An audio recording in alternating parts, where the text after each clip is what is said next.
Hi everyone, this is Joelle and I'm doing the screencast for Caesar de Bello Gallico 5.42. So before this passage, the Nervii were trying to trick the Romans into leaving their camp, but Cicero refuses to accept what they're saying and tells them to basically go and talk to Caesar. So in this passage, we can see what the Nervii decide to do. Ab hoc speret pulsi Nervii valo pedum noam epthosa pedum quindecim hiberna cingunt. Haec et superiorum honorum consuetudine ab nobis cognoverant, et quos clam de exercitu habebant captivos, ab eis docebantur. So hoc and spe go together because they're both ablative singular and feminine. Propulsi describes Nervii because it's nominative plural and masculine. Nervii is also the subject of cingunt, which is the main verb in this sentence, and the direct object of cingunt is hiberna.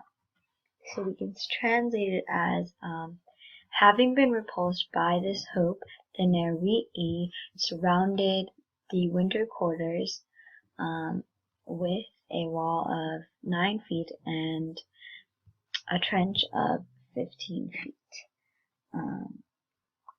Some translations that I saw said the wall was 11 feet and the trench was 13, but by the Roman numerals I would translate it as 9 and 15.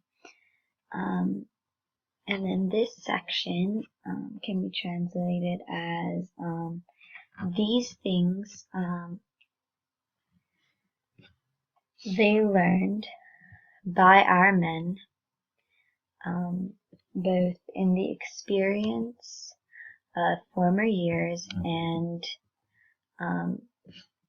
were taught by those whom they had as captive secretly from the army. So hike here is referring to activities like how to dig a trench and build a rampart.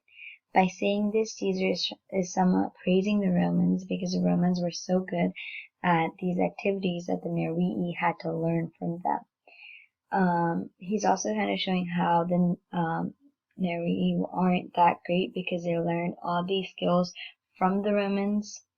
And some other things to note are that superiorum is a comparative genitive plural adjective, and it describes honorum. And once again, this at is translated as both and eis is the antecedent of quos. And by doing that, Caesar emphasizes the role the Romans had in instructing the Nervii because by placing the relative clause before its antecedent, it's kind of a different structure, and that's just for emphasis. So moving on. Sed nulla fera mentorum copia quae asset ad hunc usum idonea gladiis cae spites circum cidere ladibus sagulisque terram exarire videbantur. But with no supply of iron tools which were suitable for this use, they were forced to cut the turf with their swords and to empty the earth with their hands and cloaks. So this phrase, quae asset, is a relative clause of characteristic, and nulla copia is an ablative absolute, and gladiis manibus sagulisque are ablative of means. This next section, qua quidem ex re hominum multitudo cognosci potuit, nam minus oris tribus milium pedum quindecim in circuitu munitionem perfecerant, reliquisque diebus turis ad altitudinem vali, falcis testudinesque, quas idem captivi docuerant, parare ac facere coeperant. Okay, so from these things indeed, the multitude of men could be inferred. For in less than 3 hours, they finished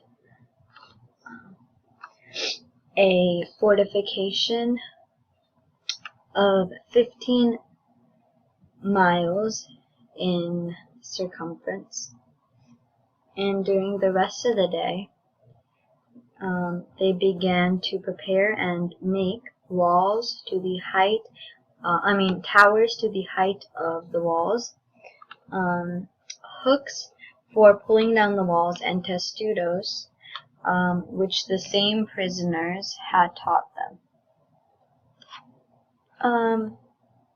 So a few things. Oris is an ablative of comparison, and diebus is ablative of time when. And as you could see, some of the main verbs were perferent and potuit,